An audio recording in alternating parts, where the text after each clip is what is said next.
This story is titled, My Mom and Stepdad Secretly Used All My Hard-Earned Money to Buy an Apartment for Their Daughter.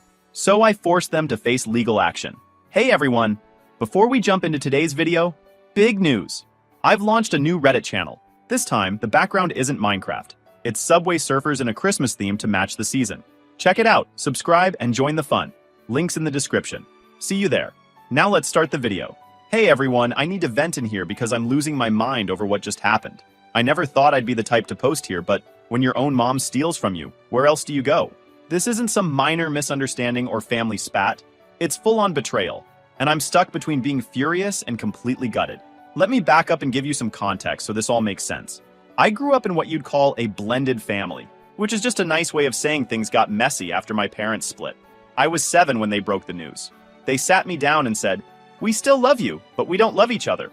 It was calm and weirdly polite, no screaming or drama, which felt worse in some ways. Like, they were so okay with it.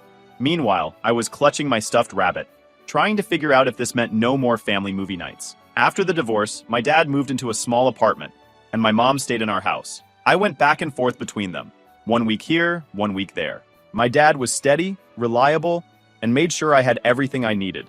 But my mom has a different story.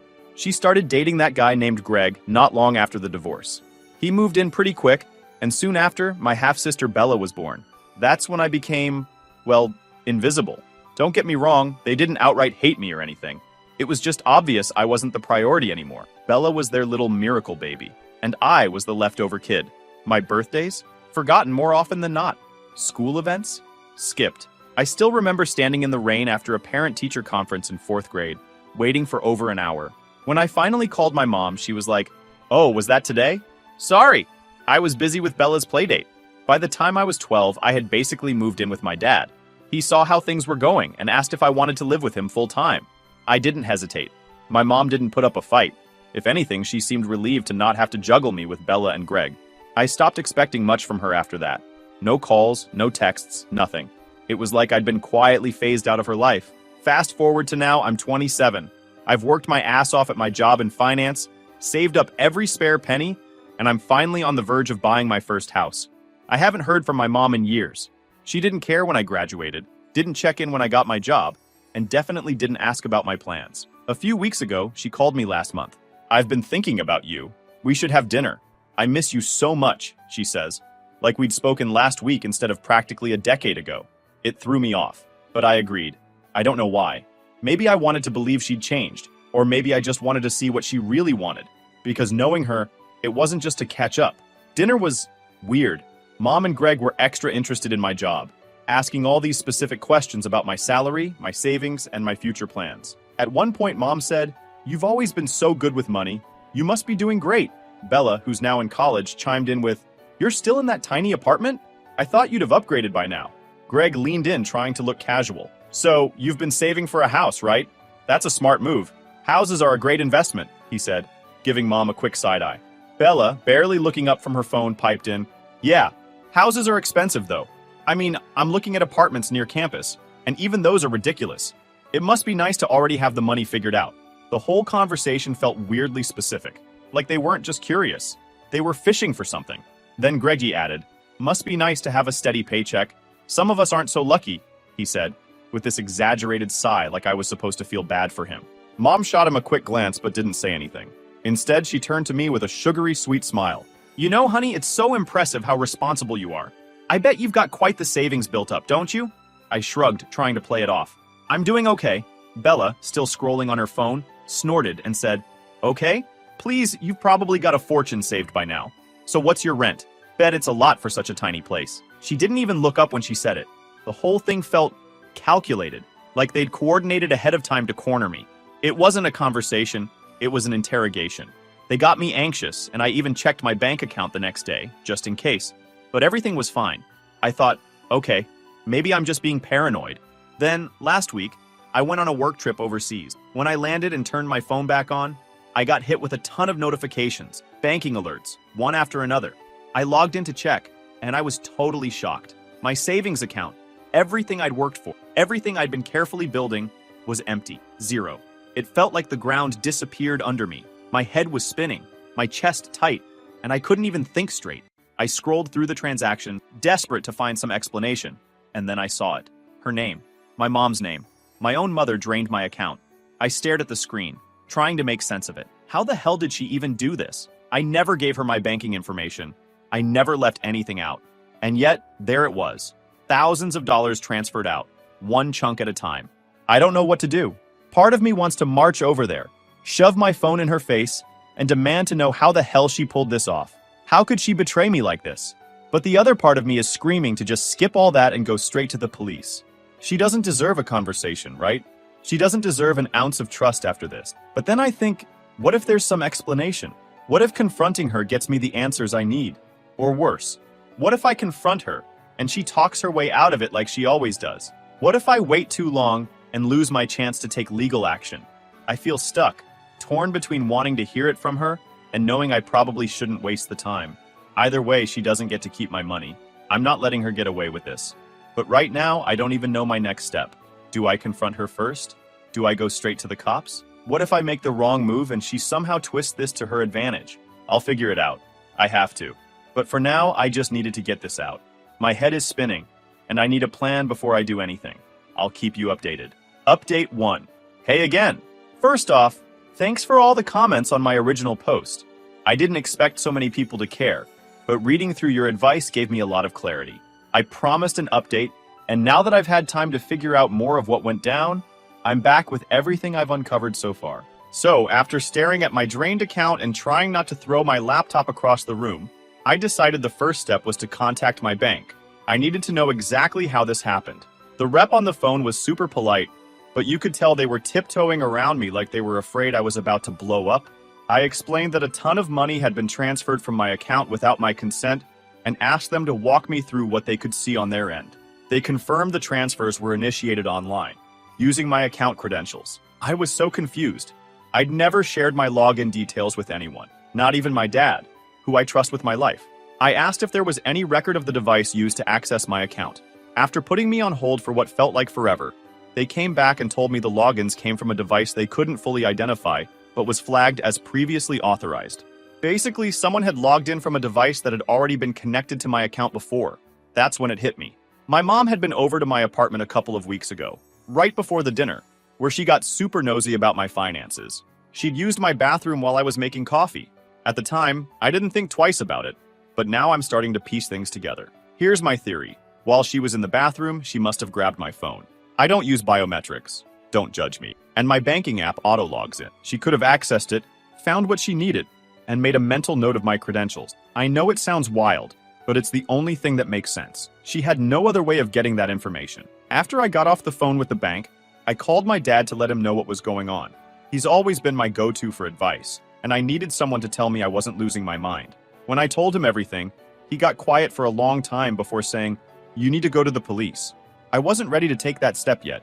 I mean, we're talking about my mom. I didn't want to believe she'd planned this. Maybe it was some huge misunderstanding. Maybe she meant to borrow the money and just hadn't told me. I decided I had to talk to her first, just to hear what she'd say. So I drove to her house, screenshots of the transfers saved on my phone, fully prepared to demand answers. Greg opened the door with this smug look on his face I always hated. And honestly, I almost turned around right then. But I'd come too far to back out. "Is Mom home?" I asked, trying to keep my voice calm. "She's inside," Greg said, stepping aside like he knew exactly why I was there. I found her in the living room, flipping through a magazine like she didn't have a care in the world. When she saw me, she smiled and said, "Oh, hi, sweetie. What a nice surprise." I wasn't there for small talks. I pulled out my phone and showed her the screenshots. "What is this? How did you transfer money from my account?" She didn't even pretend to be shocked. She glanced at the screen and said, "I don't know what you're talking about." "Don't play dumb," I said. "These transfers are in your name. The money's gone and it's sitting in your account. I want to know how you did it." That's when she dropped the act. She sighed, like I was the one inconveniencing her, and said, "Look, Bella needed help, and you weren't willing to step up.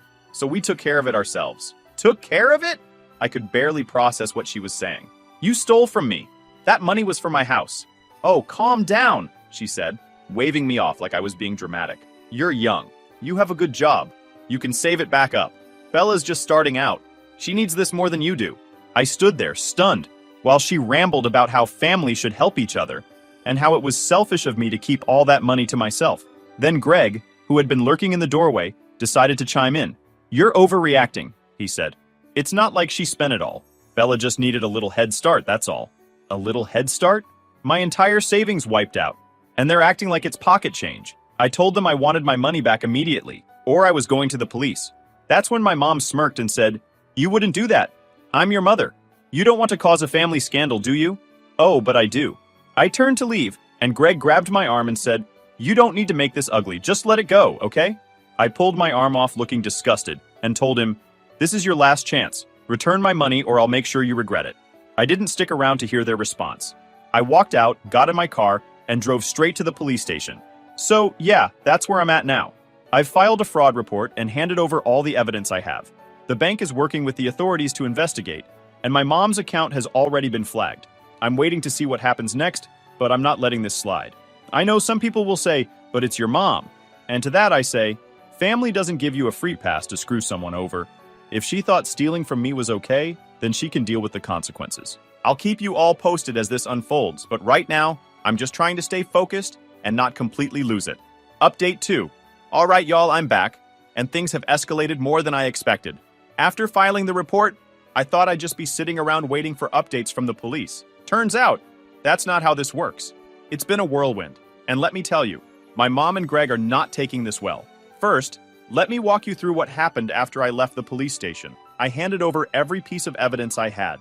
The screenshots, the bank statements, and even text messages from my mom after the dinner, where she was poking around about my savings. The detective handling my case was amazing. She listened to everything and didn't treat me like I was overreacting. She told me they'd freeze my mom's account while they investigate, which gave me a weird sense of relief. Like, at least the money wasn't going anywhere. But when they tried to contact my mom to inform her about the investigation, she denied everything. Not just the theft, but the fact that she'd even talked to me about money. She told them, "I don't know what she's talking about. She must have made a mistake." A mistake? Lady, I have receipts. I guess she thought she could just lie her way out of it. But unfortunately for her, the bank had already flagged the transfers. There was no way to spin this. The money trail led directly to her account. When the police confronted her with this, she switched her story. Suddenly, it wasn't a mistake anymore. Now it was all a misunderstanding. Apparently, her new angle was that she borrowed the money with every intention of paying it back. Borrowed without asking from your own kid. Yeah, sure, that checks out. While this was happening, I got a call from Greg. I don't know why I even picked up, but I was curious about what he had to say. He started off all fake calm, like he was trying to play peacemaker. "Look," he said, "you're blowing this way out of proportion. Your mom's upset and she didn't mean for things to get this far. Why don't we just drop the charges and we'll figure something out as a family?" "Like what?" "You give me my money back, and we pretend this didn't happen?" I said. "That's the idea," he said, like it was the most reasonable thing in the world. I couldn't even hold back. "Greg, you broke into my life and stole over $100,000. Do you have any idea what you've put me through? This isn't something I can just drop. You're both thieves, and you're going to face the consequences." That's when his tone flipped. He went from fake friendly to straight up nasty. "You think you're so high and mighty, don't you, little bee?" he sneered. "Living your little fancy life while your family struggles. You've always been selfish. Maybe this is karma." I hung up on him. I don't have time for people who think they're entitled to my hard-earned money just because we are a family. A few days later, I got another update from Officer Taylor. They'd officially frozen my mom's account, but here's the twist. She'd already transferred some of the money to a third account under Bella's name. Yep, they were trying to launder the money through my half-sister, probably hoping it wouldn't be traced. Now, let me be clear. I don't know how much Bella was involved in this. She's a college kid, and while she's been a brat in the past, I never thought she'd actually stoop this low. But when the police contacted her to question her about the account, she played dumb. She denied knowing anything at first, but when I confronted her, I pressed harder. She let something slip. "Mom and Greg told me they were helping me secure an apartment. They said you'd be okay with it," she blurted out. My jaw dropped. "An apartment? With my savings?" Bella had the nerve to look annoyed. "It's not like they spent all of it. They said it was a loan, and you'd probably never even notice." As more details came out during the investigation, it became harder to believe Bella's "I didn't know" act. The fact that a chunk of the stolen money had been funneled directly into her account wasn't just a coincidence, it was deliberate, and the way she brushed it off when questioned made it even worse. "I thought Mom was just helping me with expenses," she told the police. "But come on, she's not stupid. She's in college and knows how money works." At one point, she even defended the whole scheme to me, saying, Mom just did what she thought was best for the family. You could have helped willingly, but you didn't. So what was she supposed to do? Like stealing from me was somehow my fault. The fallout at this point was wild. My mom started calling every relative we have, spinning her sob story about how I was ruining her life and dragging the family through the mud. She told everyone that I was exaggerating, that it was all a misunderstanding, and that I was being heartless for going to the police. Guess what? Most of the family didn't buy it. My dad, who has always been my rock, made sure everyone knew the truth. He sent out a mass email to the entire extended family, laying out the facts, the bank transfers, the police report, and even a few choice quotes from my mom admitting she took the money. The responses were mixed. Some people rallied around me, saying what my mom did was unforgivable. Others tried to play the family should stick together card, like I was somehow in the wrong for not sweeping this under the rug. Meanwhile, I started getting anonymous messages on social media. Stuff like, "You're a terrible daughter, and how could you do this to your own mother?" I blocked every account, but I have a feeling Greg was behind them. He seems like the type who thinks online harassment is a valid way to win an argument. Through all of this, I've been staying focused on the bigger picture. The investigation is moving forward, and the detective assured me that I have a strong case. With the evidence I've provided, it's likely my mom will face criminal charges, especially since she lied during the initial questioning. As for the money, the bank has already started the process of recovering it. They were able to freeze most of what was left in my mom's account, and they're working on getting the portion that was transferred to Bella's account. It's going to take time, but at least I know I'll get it back eventually. In the meantime, I've taken steps to protect myself. I changed all my passwords, set up two-factor authentication on every account I have, and even installed a security camera in my apartment. Paranoid? Maybe. But after what's happened, I'm not taking any chances. I'm also looking into getting a restraining order against my mom and Greg. The idea of them being able to waltz into my life whenever they feel like it makes my skin crawl. They've already proven they don't respect boundaries, so I'm making damn sure they can't cross anymore. So yeah, that's where things stand. It's messy, it's stressful, and it's not over yet, but I'm holding my ground. They thought they could walk all over me, but they underestimated how far I'm willing to go to protect what's mine. I'll update again when there's more to share, but for now, I just want to say thanks to everyone who's had my back. You've helped me stay sane through this insanity, and I can't tell you how much that means. Update 3. Hey guys, I'm back with another update, and this one's a doozy. If you've been following along, you know I reported my mom and my stepfather for stealing my savings. Well, things have escalated, big time. I'm writing this fresh from the courthouse because, yes, we went to court, and no, it did not go the way my mom thought it would. Let me pick up where I left off. After my last update, things got messier. The police finished their investigation and formally charged my mom with fraud and theft. When she got the notice, she lost it. She called me over 20 times in a single day. I didn't answer a single call, but I did save the voicemails. They were a mix of crocodile tears and threats. "I can't believe you're doing this to your own mother. You're tearing this family apart. Is this really how you want people to remember you?" Another was more like, "You think you're so smart, don't you? You don't know how the world works, kid. You'll regret this when you realize what you've done." I forwarded every voicemail to my lawyer. If she wanted to guilt me, she picked the wrong tactic. I was done being the family doormat. The court date was set pretty quickly because the evidence was airtight. My bank had provided all the documentation showing the unauthorized transfers, and the police had statements from both me and my mom. She tried to play innocent, claiming it was all a misunderstanding, but her lies caught up to her fast. When I walked into that courtroom, I wasn't sure what to expect. I was nervous, sure, but mostly I was angry. Angry that I even had to be there. Angry that my own mom put me in this position, and angry that she was still trying to spin this as me being the bad guy. She showed up with Greg and Bella in tow. Bella wouldn't even look at me, but Greg had his stupid smug face on full display, like he thought they were about to walk out of there scot-free. My mom played the part of the victim perfectly. She had on this somber outfit, like she was heading to a funeral, and kept dabbing her eyes with a tissue. When it was her turn to speak, she laid it on thick. "I'm just a mother trying to help her child," making her voice shaky. My daughter Bella was in a difficult situation, and I didn't think my other daughter would mind helping. It was never meant to be theft. It was a loan, one I fully intended to repay. My lawyer didn't hold back. "Your Honor," he said, "the defendant's justification for taking this money was to use it for a down payment on a luxury apartment for her younger daughter Bella. The plaintiff's entire savings were funneled into this purchase without her consent." The tension increased. Greg squirmed in his seat, and Bella turned bright red. Mom, however, kept up her innocent act, saying, "I thought it would be fine. Family helps family. I almost laughed out loud. You get help from your family without asking? Draining my entire savings account without a word? Then my lawyer presented the evidence, and her story unraveled fast. He showed the screenshots of the transfers, highlighted the fact that they were labeled as personal transfers, and even played some of the voicemails she'd left me. The courtroom was silent as one of the voicemails played. You think you're so high and mighty just because you've got some bucks now? You'd be nothing without this family. Don't you dare forget where you came from, you ungrateful little brat. Acting like you're better than us? Please, you're just a stuck-up wannabe riding on the coattails of people who actually matter. The judge didn't look impressed. In fact, he looked downright annoyed. Then Greg tried to speak up, saying, Your Honor, this is just a family disagreement blown out of proportion.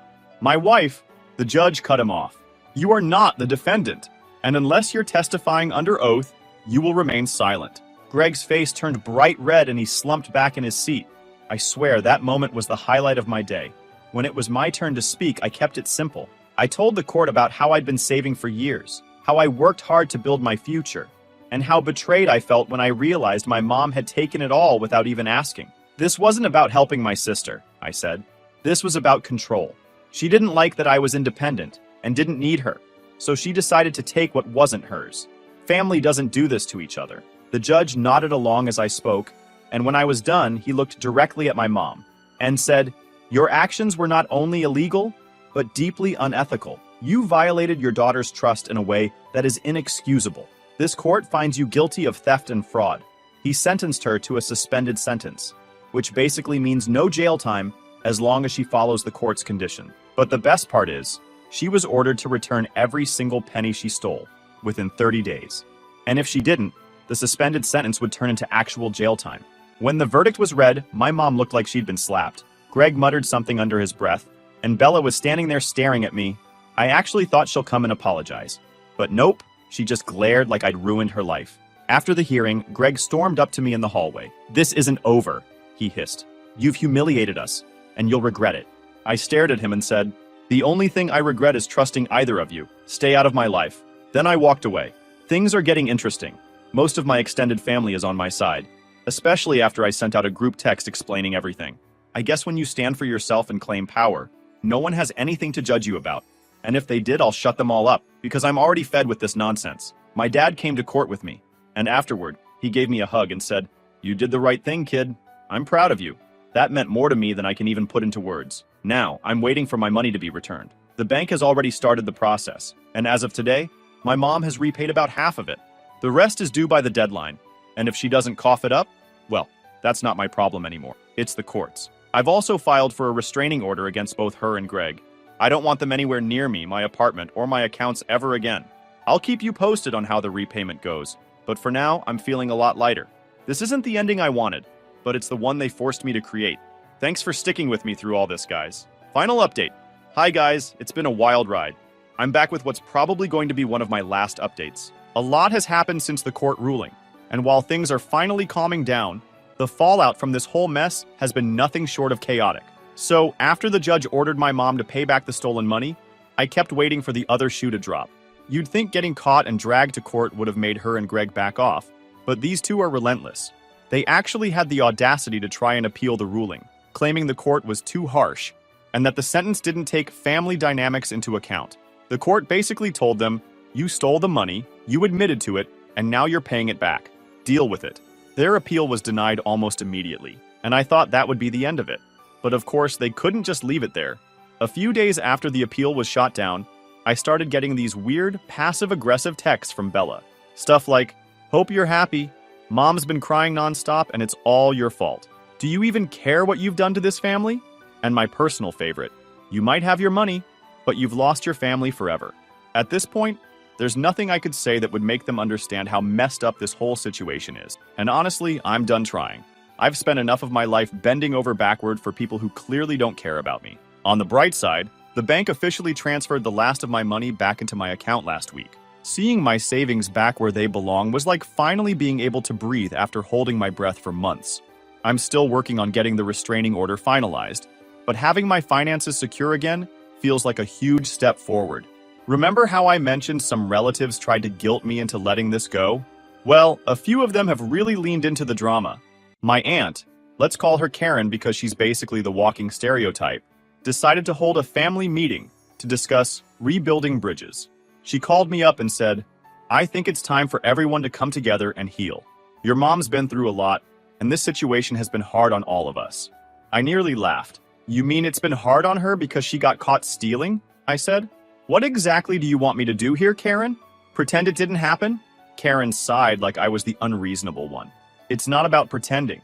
It's about forgiveness. Family is family." "Then maybe she should have acted like family before robbing me blind," I snapped, and hung up. Apparently, Karen went around telling everyone I was being cold and vindictive.